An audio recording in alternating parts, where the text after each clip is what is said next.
Բարև ձեզ, Օրագիր Նյուզի եթերում օրակարգն է, իմ հյուրն այսօր քաղտեխնոլոգ Արմեն Բադալյանն է։ Բարև ձեզ, պարոն Բադալյան, շնորհակալ եմ, որ այստեղ եք։ Շնորհակալություն հրավերի համար։ Պարոն Բադալյան, ԱՄՆ փոխնախագահ Վենսի այցից հետո իշխանությունը ռեպրեսիաների անցավ, վեհապարի նկատմամբ քրեական գործ հարուցվեց, Իզմիրյան կենտրոնում խուզարկություններ կատարվեցին, որը ևս Մայրաթորի հետ կապված է, ինչպես նաև մարտի 1-ի գործով նոր մեղադրյալներ հայտնվեցին, իդեմս նախկին ոստիկանապետ Վալերի Օսիպյանի, ով էս պաշտոնը հենց Նիկոլ Փաշինյանի օրոքեց զբաղեցրել։ Կարող ենք եզրակացնել, որ իշխանությունը Միացյալ Նահանգներից քարտ բլանշ է ստացել, որն ամենևին էլ չի սահմանափակվում այն հայտարարությամբ, որ Վենսը Փաշինյանին է աջակցում։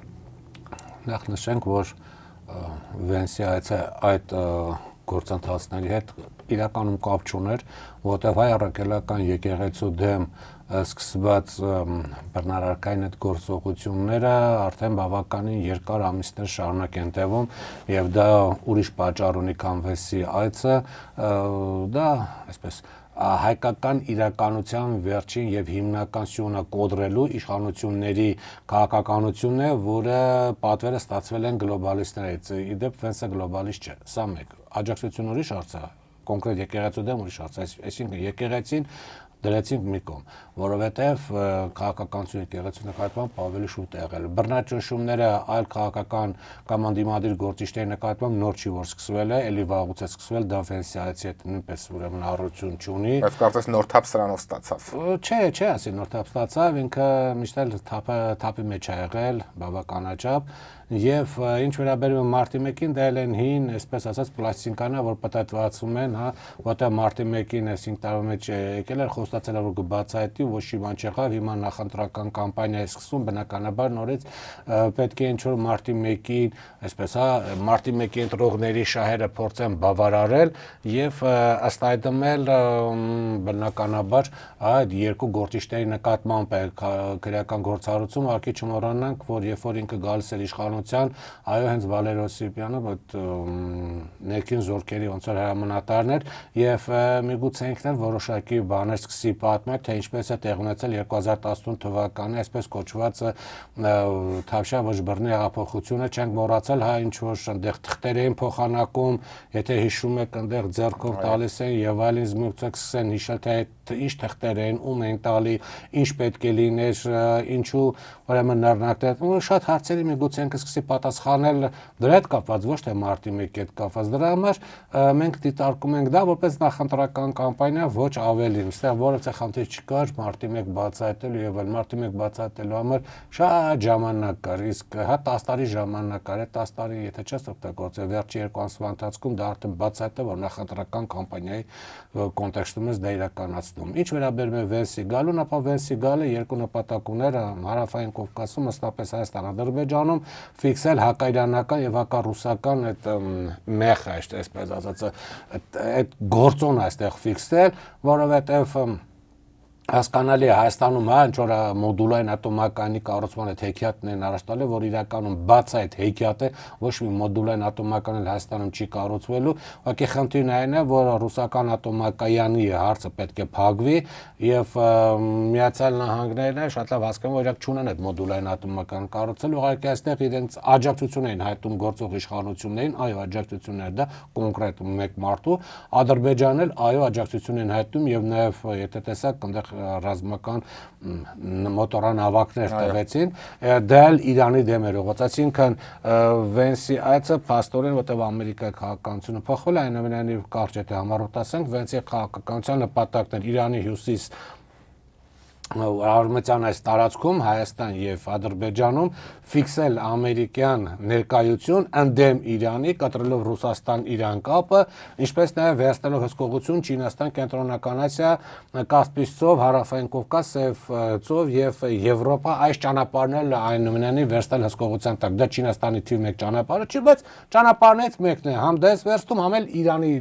շուրջը ստեղծում է ինչ որ գործընթաց ճնշում գործադրելով Իրանի վրա, որպեսզի Իրանին պոկես Չինաստանից, որտեղ Չինաստանը ԱՄՆ-ի թիվ 1 ուրեմն այս պայդրությամբ թիվ 1 մրցակիցն է։ Այո, Վենսիացիան ընդհանրապես սա էր, որտեղ մարդ որ գնում է, իսկ ոչ ոք չի կարող ասել հունիսի 7-ից հետո վարչապետը կամնա թե չի մնա։ Նրա հետ մոդուլային ատոմականի հարց չեն ստորագրում, որտեղ դա ասենք Շո մի ամսվա աշխատանք չի, որ արեցին բարձր։ Դա տարիներ աշխատանք է 9 միլիարդ դոլարի, որ Հայաստանը պետք է վճարի Միացյալ Նահանգներին։ Դուք էլ փաստեցիք, որ Նիկոլ Փաշինյանը այս պահեդրությամբ ԱՄՆ գործող վարչակազմի աջակցությունը ունի։ Այսա որ պահից հաջողվեց Փաշինյանին ստանալ, քանի որ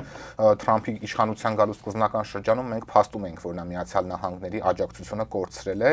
եւ ենթադրում ենք, որ անգամ սա կնպաստի իր առհասարակ իշխանության տապալմանը, որ պահից Փաշինյանը փոխեց իրավիճակը։ Ինքը չի փոխել իրավիճակը։ Նախ սկսենք դրանից, որ իշխող քաղաքական ուժը 2018 թվականից ունի Եվրոմիության գլոբալիստերի աջակցությունը, այդ աջակցությունը չի կորցրել։ Ինչու համար են, միշտ ասենք, ինչու համար են նրան բերել։ Նա 3 խնդիր պետք է լուր։ Արցախի հարցը փակում էր, որով Ռուսաստան ազդեցություն հարավային Կովկասում թուլանում էր։ Փակել այս պահի դրությամբ ըստ իրեն։ Ըստ շատերի չի փակել։ Երկրորդ, Զանգեզուրի միջանցքը տրվում է։ Եվ բնականաբար, հա դա թրիփ կկոչեն, ինչ որ ուրիշ անունով կոչեն, էական չէ։ Փաթեթավորեն սա նույն միջանցքն է։ Սա նույն միջանցքն է, անխոչնդոտ ճանապարհը, որի մասին նշեց Իրանի Իսլամական Հանրապետության առաջնորդ Խամենեի, Ալի Խամենեի ավագ խորհրդական Ալի Ակբար Վելայեթին, որը արտգործնախարար է եղել եւ բավական ազդեցիկ գործիչ է, նա նշեց Զանգեզուրի միջանցք կոչվեք, ուրեմն թե թրիփ կոչեք, ըստ էության դա Զանգեզուրի միջանցք է։ Սա երկրորդ խնդիրն է։ Երրորդը Ռուսաստանի ազդեցության կամաց թուլացումը, Հայաստանը հապկի եւ ԱՊՀ-ի մեջ արդեն կիսատ պրատ արդեն կա կամ չկա, ուրիշ բան է, որ թե հապկը եւ թե ԱՊՀ-ն դա մեռած կազմակերպություններ են, իրականում դրանք իրանցից ոչինչ չեն ներկայացնում։ ԱՊՀ-ն ստեղծվեց նրա համար, որ ռուս ազգինքը վաճած գախասամի քանդում է եւ ցույց տվեց, որ ԱՊՀ-ն հիմա գոյություն չունեցավ կազմակերպություն է։ Հապկն էլ ուղղակի տաբե եկնեց կցոնված Ռուսաստանն է հիմնականում։ Հա, Ռուսաստանի շահն է, Հայաստանի այստեղ ոչ մի խնդիր չունի, ուրիշ բան է, բայց ամեն դեպքում դա ուրեմն այդ կառույցների հետ հարաբերությունները երբ պետք է սառեցված, տաքացված, ինչ որտեղ անորոշ ինչ որ մի բան է։ Եվ ռուսական տնտեսական ներկայացության ենթակառուցվածքային օբյեկտների վերացում։ Մեկը հաջողվեց, հեծը վերցրեցին, ատոմական արդեն պարզ է ռուսական կողմի չի կառուցվելու, այսպես կոչված մոդուլայինը, որը երբեք ուրեմն չել կառուցել, որտեղ չկա ամերիկյան մոդուլային ատոմական։ Եվ արդեն երրորդը եւ միշտ ասում է, որ վարչապետը արդեն ասաց, որ երկաթգիծների պարտե չի կառուցվում, որտեղ Ռուսաստանը հսկողության տակ է, պետք է գնի Հայաստան Ռուսաստանի բարեկամ երկիր, ոչ մի բարեկամ երկիրը չի գնում։ Դա Ռուսաստանի ձեռքից երկաթգիծը վերցնելու այսպես քաղաքականություն է, որտեղ Թուրքիան ինքը կարս Նախիջևան գիծն է կառուցում։ Շրջանցում է ամբողջովին։ Նա չի կառուցվելու Նախիջևան, Գյումրի կարս։ Դա կլինի թե չի լինի Թուրքիան կապ չունի։ Թուրքիան ինքը Նախիջևանից անմիջապես կապել։ Նախիջևան իր Զանգեզուրն է, միջազգային պետք։ Հայաստանը մնալու է շրջափակված։ Բայց ամեն դեպքում իշխող քաղաքական ուժը Ռուսաստանից վերցում է նաև այդ վերջինը։ Ընտրություններից եթե մնա բազանել է հանելու միանշանակ։ Բայց Ալեն Սիմոնյանը Մոսկվայում հայտարարեց Ռուսաստանը մեր բարեկամ եւ դաշնակից պետությունն է։ Հա, վարչապետը հայտարարեց, որ Արցախը Հայաստանը է վերջ։ Հիմա, այսինքն այս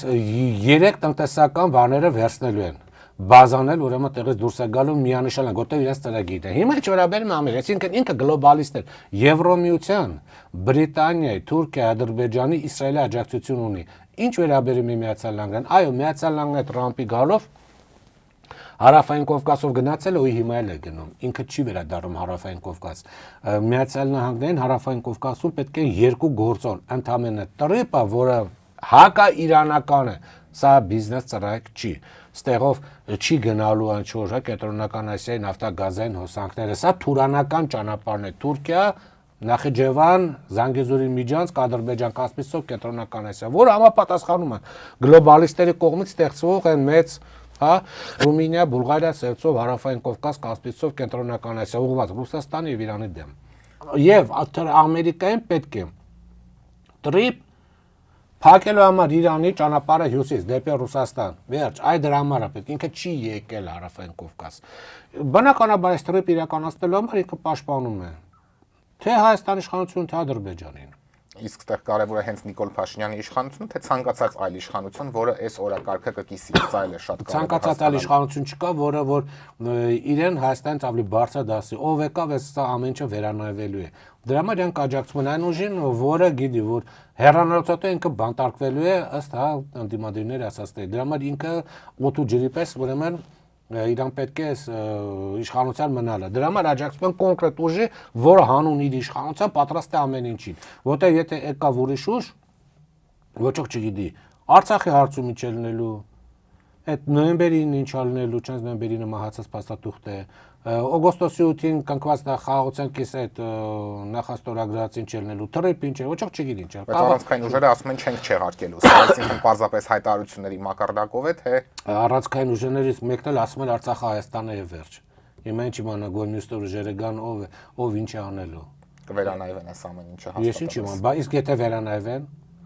արդյոք պետք է գնալ ռիսկի, որ վերանայվեն, թե չէ։ Դրա համար ամենահավանականացավ ռիսկի չգնալու համար կոնկրետ մեկ քաղաքական ուժի աջակցություն։ Իսա ընտրությունների վրա անպայման ազդում է, միանշանակ ազդում է։ Պարոն Բադելյան, իսկ նույն Վենսի ավելի վաղ նաև Թուրքիայի արտգործնախարար Հական Ֆիդանի աջակցությունը Փաշինյանին եւ Ռուսաստանի առնվազն լոյալությունը, չգիտեմ այս պնդման հետ որքանով կհամաձայնեք, արդյոք նրա վերարտադրությունը անխուսափելի են դարձնում եւ դատելով մեր ընդդիմության գործողություններից արդեն ինչ եք կարծում, առանցքային այս ընդդիմադիր ուժերը դատողություններ, հետևություններ արել են այս ամեն ինչից, որպիսի հունիսի 8-ի առավոտյան չարտնանան ու երբ Նիկոլ Փաշինյանը արդեն վերընտրված լինի, չհայտարարեն, որ ուներ այս աջակցությունը, դրա համար էլ վերընտրվեց։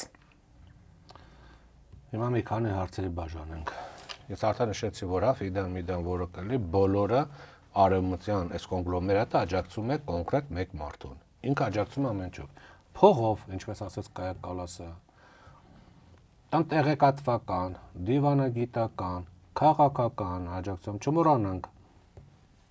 մայիսի 4-ին Երևանում անցկացվելուց Եվրոմիության քաղաքական այս համայնքի գագաթնաժողով։ Սա բացահայտ աջակցություն է։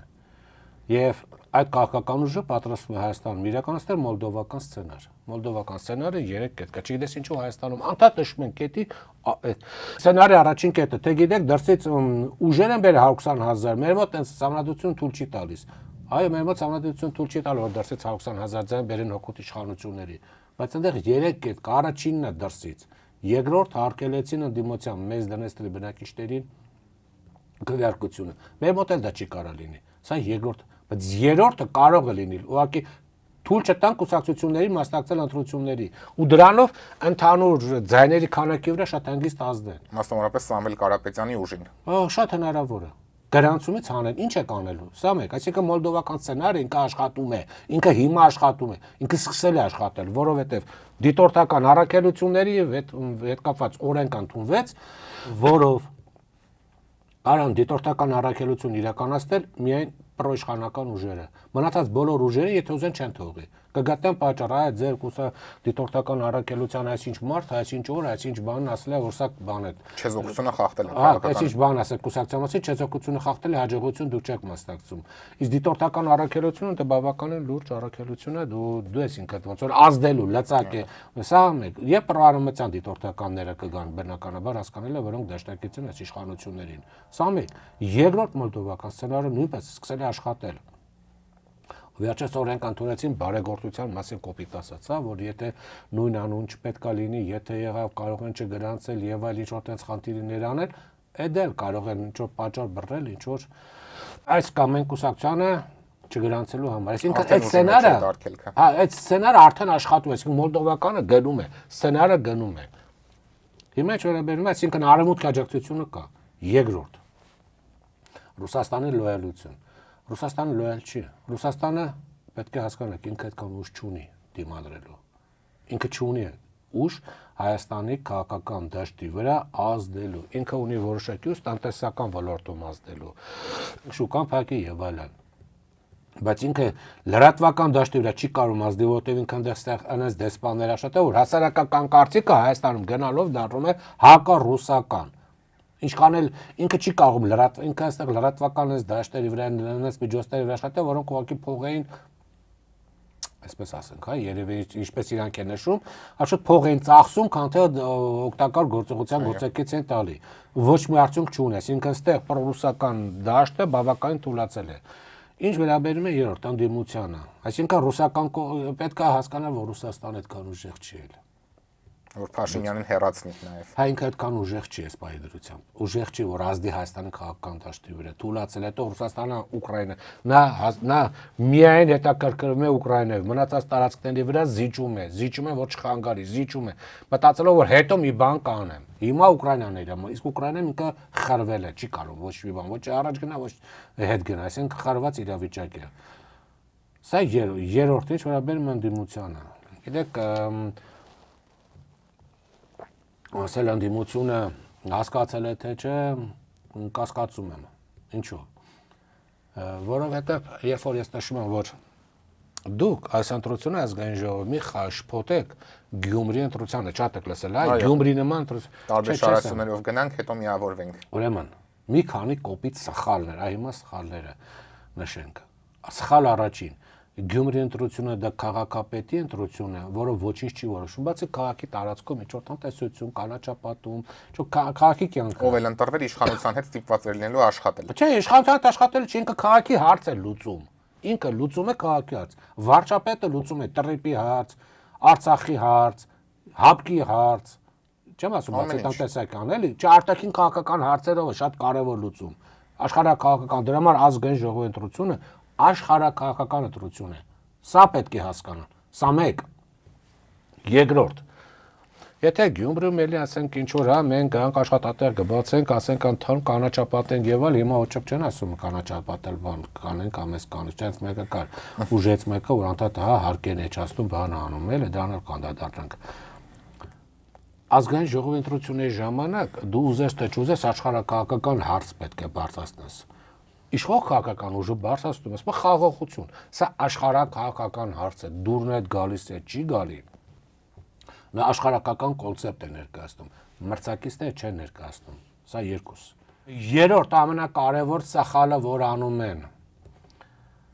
ազգային ժողովի ընտրություններում չի մասնակցում իշխանություն, ընդդիմություն, մասնակցում են կուսակցություններ եւ կուսակցական դաշինքներ։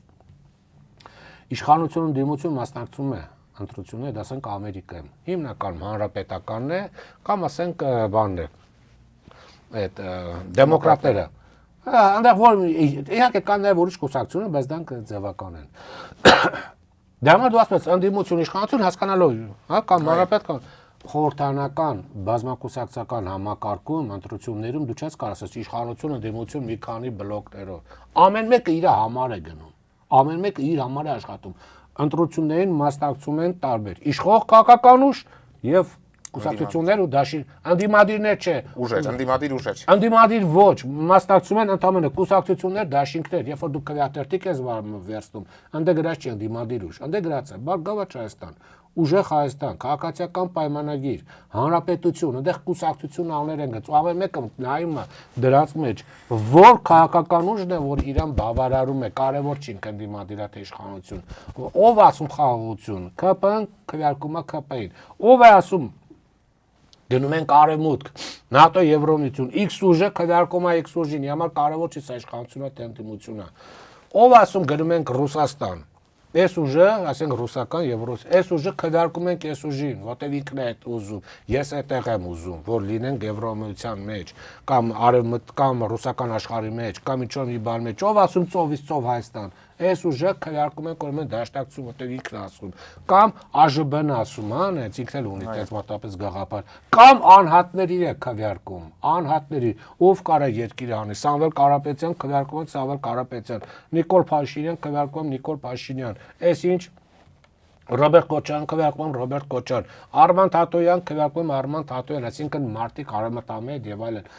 քվեարկում են անհատների կամ քաղաքական ասենք կյանքի համար, որտեղ ընտրազանգվածը բարդ ուրիշ կառուցվածք ունի, չկա ընդդիմադիր ընտրազանգված, որ շատերը ասում են ընդդիմադիր ընտրազանգվածը չկա այդպես հասկացություն գոյություն չունի, այս ամենամեծ կոպիտ սխալն է, հիմա ըստ այդմ, գիտեք ասենք Ուժեղ Հայաստան կամ Մեծեվո շարժում, հա, Ուժեղ Հայաստանի թիվ 1 մրցակից ովքեր են, Նիկոլ Փաշինյան չի։ Այն աշխարհակաղակական կենտրոնները, որոնք աջակցում են Նիկոլ Փաշինյանին։ Իր հիմնական մրցակիցը Բարգավաճ Հայաստանն ու Ռոբերտ Քոչարյանն են, որովհետև բոլորն էլ ռուսամետ ընտրազանգվածի համար են պայքարում, եւ նրանց կերպարները նույնն է, Գագիկ Ծառուկյան, Սամվել Կարապետյան, երկուստը խոշոր գործարարներ են, իրանց ոլորտում հաջողություն ասած, սրանք են մրցակիցներ։ Նիկոլ Փաշինյանը իրաց մրցակից չի, որտեղ ինքը ուրիշ ընտրազանգված ունի։ Սամվել Կարապետյանը չի կարա Նիկոլ Փաշինյանի ընտրազանգվածի բերի։ Տատանվողները Նիկոլ Փաշինյանից կգնան Սամվել Կարապետյանի մոտ, բայց այն ընտրազանգվածը, որ պայքարում է իր համար Նիկոլ Փաշինյանը հենց բանն է, ասենք իրանց համար ցանկալի կերպարն է, պայքարողն է ինքը չի գնալու։ Դա համար այդ 13-ից 15%-ը յադերն էլեկտորատ Նիկոլ Փաշինյանի մոտ մնում է, չի փոխվելու, չի պակասելու։ Դա է Նիկոլ Փաշինյանի կերպարի, այդ կերպարը, որը Նիկոլ Փաշինյանը այդ կերպարի ընտրազանգվածն է, ինքը եթե ուրիշ Նիկոլ Փաշինյան ասենք դոգ գա, որը, գիտեք, ամերիկացի բլոգերը, որը, ասենք, նույն Նիկոլ Փաշինյանի, բայց ավելի գրագետ ձևանի, այստեղից կարող է գնա Նիկոլ Փաշինյանի ընտրազանգվածը կգնա դոգին, որտեղ Նիկոլ Փաշինյանի թիվ 1 բանը մրցակիցը դոգն է, որտեղ նույն կերպարով են հանդես գալի։ Ուղղակի երբ որ դուք քննադատում եք Նիկոլ Փաշինյանի հակա ընտրազանգվածը, որ չուզում Նիկոլ Փաշինյանին, գալիս է Սամվել Կարապետյանը, որտեղ նոր ուժ է։ Սամվել Կարապետյանի թի, այսինքն ուժեղ Հայաստանի թիվ 1 մրցակիցը Բարգավաճ Հայաստանն է եւ Հայաստան դաշինքը, որտեղ Ռոբերտ Քոչարյան, Սամվել Կարապետյան, Գայիկ Ծառուկյան մոտի կերպարներ են, հաղթող կամ այսպես հրաշագործ, են երկուս հրաշագործ են, Քոչարյանը բանը հաղթողը, տենց է կոչում այդ բանը կերպարը, այսպես պալի տեխնոլոգիայում։ Դրա համար իրանք են իրար հետ մրցակիցներ, հիմնական իրանք իրարից են ձեներ տանելու։ Դա համար այս այա որ պետք է հասկանալ, որ ոչ թե այս սրանք Նիկոլ Փաշինյանի դեմ են պայքարում, այ ընտրությունների մեջ նայում ես քո ով է քո կերպարին մոտ կերպար, որ իրան ջարդես, իր ձայները վերստես քեզ։ Դա համար երբ որ ես լսում ասում եմ, գիտեք, ինչ եկեք իրար չքննադատենք Նիկոլ Փաշինյանին, քննադատենք, տես չի լինում։ Միևնույնն է չի աշխատելու։ Դա չի աշխատելու, որովհետև խորհրդանական կառավարման համակարգը ընտրական մեխանիզմներ ունի, օրենքներ ունի։ Եթե դու օրենքներին չես տիրապետում, դա չի նշանակում, որ այդ օրենքը չի աշխատում։ Եթե դու գրավիտացիայի օրենքի չգիտես դրա մասին, մեկը որ տանիքով գնաց ոտդ առաջ դնես, ընկնելուց 10-րդ հագիստ ներքև շանսատակ կլնես, որտեղ այդ օրենքը աշխատում է, անկախ դրանից դու գիտես գրավիտացիայի օրենքի մասին, թե չգիտես, խնձորը գլխիդ ընկնելու է, ոնց որ Նյուտոնի գլխին ընկավ։ Անկախ դրանից դու գիտես թե չգիտես այդ օրենքը, դա համար ասում, սա կոպիտ սխալ է անում։ Սա եւ ըստ այդմ ասում այ քննադատենք որ Նիկոլ Փաշինյանին դեմ ով որ բան լինի, գա մեծ ձենտ, այսինքն նրանք սենց են պատկերացնում, դաշտը վերցել է, սենց կիսել են, այս իշխանական ընտրազանգվածն է, սա ընդդիմադիր։ Եթե մենք լավ ընդդիմադիրն ենք, ըստեղի սաղ ձեները կգան, չէ, ընտրազանգվածը ասեն ինչ կառուցվածք չունի, ինքը ուրիշ կառուցվածք ունի ամբողջովին։ Դրա համար այս մարդիկ իրար դեմ են։ Արման Թաթոյանին մրցավորը հանդես է գալիս որտեղից արևմտամետ։ Այ Արման Թաթոյան, Նիկոլ Փաշինյան, Հանրապետություն կուսակցություն, Եվրոատլանտյան ասոցիացիա կամ մնացած ասենք հանուն հանրապետության եւ այսինքն արևմտամետ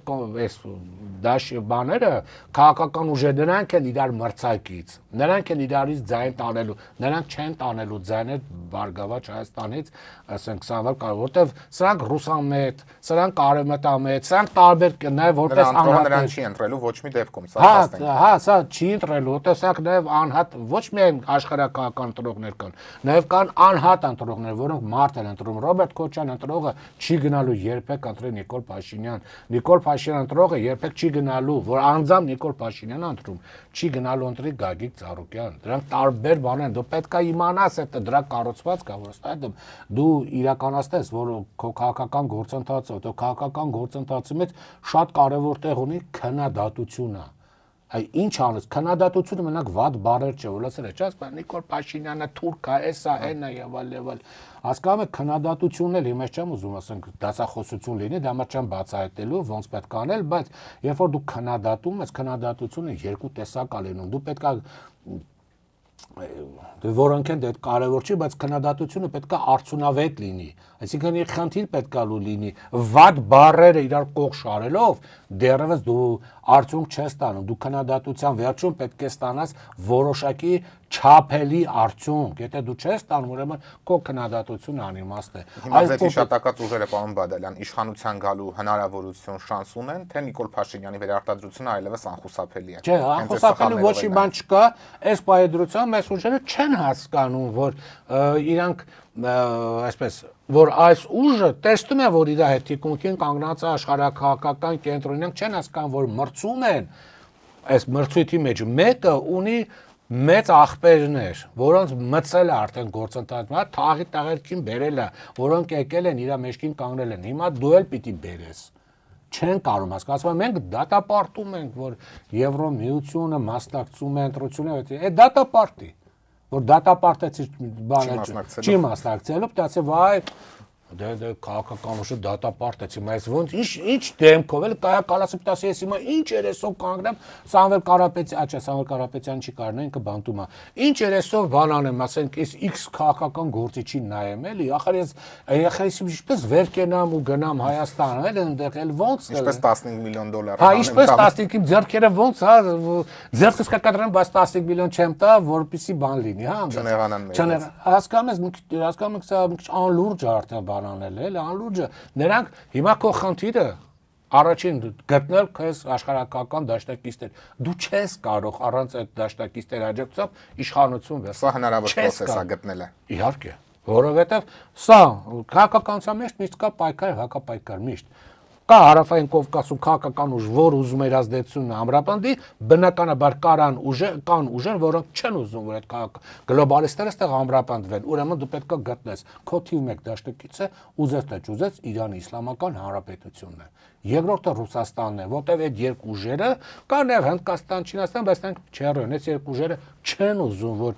գլոբալիստները եւ Միացյալ Նահանգները այդտեղ դիրքերը ամրապնդեն։ Ուրեմն քո բնական դաշնակիցներն են, ուրեմն պետք է համագործակցած տեսանելի ձևով, ոչ թե այնց տակից, տեսանելի, որտեվ տեսանելինը ուժ է տալի կոնտրզանգվածին, սա մեկ, երկրորդը ընտրությունների ժամանակ դու չես մնաք առաջնորդվում, հա ինչ որ ոնց որ հա խաղացան դու քո կոնցեպցիան ես առաջարկում, անդադ հոգնեցուցիչ է լսել անդիմության, հա, ընտրության մասնակից ուժերի, չասենք անդիմության, ընտրության մասնակից ուժերի լացակումած արտահայտությունը անդադ հալամն է Նիկոլ Փաշինյանը սենց անում կապիտուլյանտ սենց անում կորցանում տեսեք ինչ է եկեղեցու բան հասկանում եք երբ որ դու անդադ սկսում ես լացել ընտրողը քո հետևից չի գնում որտեղ ընտրողը չի գնում թույլ լացող մարդու հետևից կարող է խղճա դրան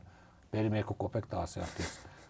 չանաց իրանց կարիք չունեն այս ուժերը դրա կարիքը հա դրա կարիքը չունեն արդեն իրանք էլ պակաս պրեմիա չեն ստանում բայց ինքը չի գնա այդ ուժերի հետևից միշտ իմացեք լացող ուժերի հետևից չեն գնա դուք պատկերացնում եք այս ուժերին տանեն Միացյալ Նահանգներ դեմոկրատներին կամ հանրապետական մոտ որ պրայմերիզով սրանք անցնեն դեմքին նայեն այս ուժերի կասեն գնացեք հա դուք տեսել եք Միացյալ Նահանգներում քաղաքական ուժը լացի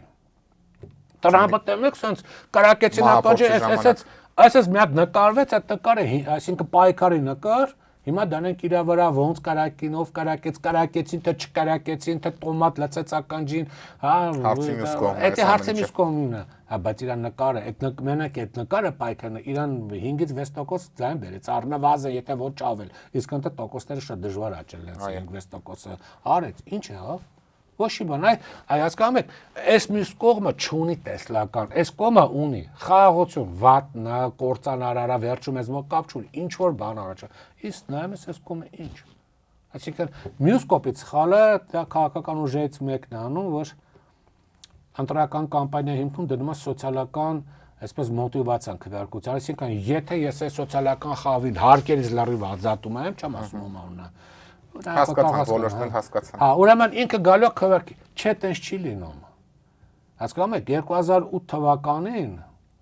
դու կարող չես եկա, այնտեղ բոլոր օլիգարխները անցել էին մեկ բան այդ այն ժամանակ իշխող քաղաքանուշ Սերժ Սարգսյանը, բացի մի օլիգարխից, ինքը գնաց ուրիշի կողմը։ Չէ, իր համար սոցիալական վիճակը լավ կլեր, որ այն կողմը լիներ, չէ, բան չի անցավ։ Կարող է քվեարկության հիմքում սոցիալական հարցը չէր դրված, չէ, երևի։ Կամ 96 թվականին դուք չեք հիշի, ես որ վաղուց ուսումնասիրում, 96 թվականին Ռուսաստանի Դաշնությունում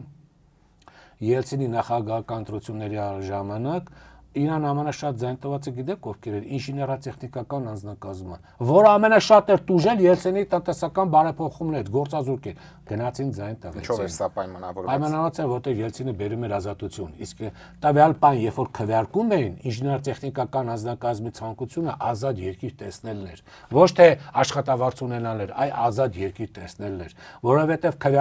իմացեք, քվեարկության ժամանակ, երբ որ մարդ գնում է քվեարկելու, չէ, ասենք թե համաս է մտել, ինչ ինքը տվյալ պահին ինչ որ մտածում է, ինչ միտք է իր վրա իշխում, ինքը ըստ այդմ է քվեարկում։ Հիմա դու կարող ես իրան ասես ես քեզ հարկերից ազատում են, բայց իրան հետաքրքրում է երբ է Ադրբեջանը ջերմուկից գնալու։ Գալիս է մյուս ասում է ես եկա Ադրբեջանին մորթելու եմ ջերմուկի տարածքներ ազատեմ, ինքը նրան կքվեարկի։ Ինքը չի քվեարկելու քո հարկերից ազատումը, որովհետև տվյալ պահին այդ քվեարկության օրը իր գիտակցության մեջ գերիշխում է ուրիշ գաղափար կա, մեկը գալիս ասում է հարկերից ազատում, մյուս ասում է ինձ քվեարկեցին, մենք վաղը դառնում ենք Եվրոմիության անդամ։ Այդ մարդը ուզում է լինի Եվրոմիության անդամ։ Հա, մանր բիզնես է, վարսավերանություն ունի, բայց ինքը ուզում է։ Իր համար կարևոր չի ասենք դու կդառնաչի, ինքը հավատում է որ կդառնան։ Դու եկար ասեցիր հարկերից ենք ազատում, մեկը եկավ ասեց ես վաղը մտնում եմ Եվրոմիություն, սկսում եմ Եվրոմիության գործընթացը կան թե չէ, բայց ես սկսում եմ։ Ինքը կգնա Եվրոմիության կողմնակից բան քաղաքական ուժի օգտին կքվեարկի, որովհետև կոնցեպտ է պետք առաջարկել մարդկանց հետ։ Այն որ տվյալ կոնցեպտը մարդու գիտակցության մեջ արդեն կա, դու ուղղակի այդ մարդը պետքա բանան, ոչ միայն կոնցեպտ առաջարկել, դու պետք է այն կոնցեպտ առաջարկես, որ իր պատկերացում մեջ կա, ոչ թե վերացական կոնցեպտ։ Հիմա ի՞նչն է իրան իշխում այդ մարդը, ինչ է ուզում, այդ դա պիտի առաջարկես, ոչ թե միայն կոնցեպտ, այլ իր համար ուզելի կոնցեպտ, որ ինքը ուզի այդ կոնցեպտը։ Ոչ թե ասենք, ասի, հա, ես իրան հարկերից ազատում, ազատի, հա, տատանվող ինչ-որ մարդ կարող է գնա քվեարկի, բայց դու այդ ամբողջ սոցիալական խմբի, ասենք, վարսավերանոցների, հացի փուռերի եւ այլ մանր բիզնեսի ձայնը չես տանա, որտեղ դրա այդ մարդկանց կարող է հետաքրքրում լինել, ասենք, BRICS-ի անդամ, խոսքի օրինակ, էլի կամ Հապկի անդամ կամ Եվրոմիության անդամ կամ ծովից ծով Հայաստանի անդամ լինել, ինչ որ մի բան, կամ ինչ որ մեկին են տեսնում, հա, ասենք ինչ որ խելոք մարդ պետք է երկիր անի, հա, դու հարկից ազատում, բայց այն խելոք, այսինքն տվյալ պայն ինքը ինչ է ուզում, այդ ուզելու, բայց իրավ գերիշխող ուզելու, այդ ինչ բարդ է տիպ հասկանալ, այդ գերիշխող ուզելու կոնցեպտը որն այդ դա պետք է առաջարկես։ Եվ ոչ թե սոցիալական առաջարկի։ Ձեր հիշատակած ուժը նաև ինչ-որ սոցիալացման արդյունքներ հրապարակեց օրերս, որով իրենց վարկանիշը Նիկոլ Փաշինյանի վարկանիշից 1%-ով ավել էր։ Սա որքանով կարող ենք այդ սխալների շարքին դասել։ Ես ուղղակի համեմատության համար հիշեցնեմ, որ 21 թվականին էլ Հայաստան Դաշնիկի վարկանիշը վերջին օրերին 1%-ով գերազանցում էր ԿՊ-ին, բայց ընտրության արդյունքները մի փոքր այլ էին։ Դե մի փոքր չէ, շատ այլ էին։ Հա։ Հիմա միջև այդ սոցիոլոգիական, ես ընդհանրապես խորհուրդ կտամ որևէ սոցիոլոգիական հարցումների չհավատալ։ Հրապարակող բոլոր սոցիոլոգիական հարցումները, որոնք որ հրապարակվում են, իմացեք ուներ մանիպուլյացիոն բնույթ։ Բոլոր անխտիր։ Մի հավատացեք սոցիոլոգիական հարցումներին, որովհետև սոցիոլոգիական հարցումները չհրապարակողները դրանք ճիշտ են, որոնք որ հրապարակվում են, դրանք ցանկալի պատկեր են ուզում ստեղծելու, ուղղորդուային դեր ունեն, ասենք շտատ անվողներին, ասում են, այ գիտես, էսի արդեն թե իշքան ունի, մարդիկ էլ կարդում են սոցիոլոգիական։ Հա, ուրեմն էսի շատ բան ունի, ձևնի գնան դրան քվեարկեմ, այսինքն դա ազդում է տատանվող ընտրազանգվածի մի մասի վրա եւ դրդում է նրանց քվեարկության։ Դա դե պայքար լուրջ տեխնոլոգիա կար։ Հարգելի ընտրողներ, վերցեք օրը 40 հատ կոպիտացած հատկապես ընտրությունների ժամանակ օրը 10 հատ սոցիոլոգիական հարցում տպեք։ Ձեզնից հորինը գրեք X կազմակերպությունի մեջ սիրուն անուն, ասենց որոշեք գրեք։ Սոցիոլոգիական հարցում է անցկացել ու ինչ ուզում եք տպեք, որի վրա, ինչի վրա, ասենք, էլը, որը որ ձեզ պետք է։ Այսպես այնքան սոցիոլոգիական հարցումներ տպեք, որ մարդիկ արդեն այդ սոցիոլոգիական մանիպուլյացիոն չաշխատի։ Դա համար ասեմ, հիմա ինչ վերաբերում է ընտրություններին նույնիսկ վերադառնանք, ընտրություններից նայեք։ Առաջին թերությունը, որ սրանք անում են, այս ընտրության մասնակից ուժերը ոչ իշխանական, չունեն աշխարհակաղակական դաշինք։ Տեսանելի չի այդ դրանց դաշինքը։ 1. Երկրորդ, չունեն կոնցեպցիա, օրակարգ չունեն։ Այս մի քաղաքական ուժ ունի, դաշնակից ունի օրակարգ։ Եվ ունի հստակ գործողությունների ծրագիր, որ տեսնում ես։ Սա չունի, սա երկուս, որ պետքա ձեռք բերել։ Երրորդ, ընտրություններին հիշեք, պետքա հաղթեք միջև ընտրություններ, միջև քվեարկության օրը։ Եթե դել տեսանելի պետքա լինի։ Եթե դուք հաղթեցիք իշխող քաղաքական ուժին միջև հունիսի 7, դուք կհաղթեք։ Եթե չհաղթեցիք միջև հունիսի 7, ինքը ամեն ինչով մնալու է բան, ձեզ դուր ա գալի, թե դուր չի գալի, ինքը մնալու է նորից բան։ Այսինքն ընտրությունները հեղափոխության վերածելու ճանապարհն է։ Չէ, հեղափոխություն չէ, պարտադիր չի։ Դուք կարող եք հաղթել ցանկացած ձև, հիմա տրամադրություն փոխելով եւ այլն։ Ամեն ինչով էլ կարող եք անել, թող իրանք նստեն մտածեն հիմա, ոզումը։ Այսինքն դուք պետք է հաղթեք միջև ընտրություններ, միջև քվեարկություն։ Եթե հաջողվեց, կհաջողվի։ Եթե չէ, ուրեմն բարի կլինեք, սպասել եւս 5 տարի միջև վարչապետը դիմության տեղերը լավ։ հա, որտեվ ոնց որ տեսնում ենք պայքարը բան, հետո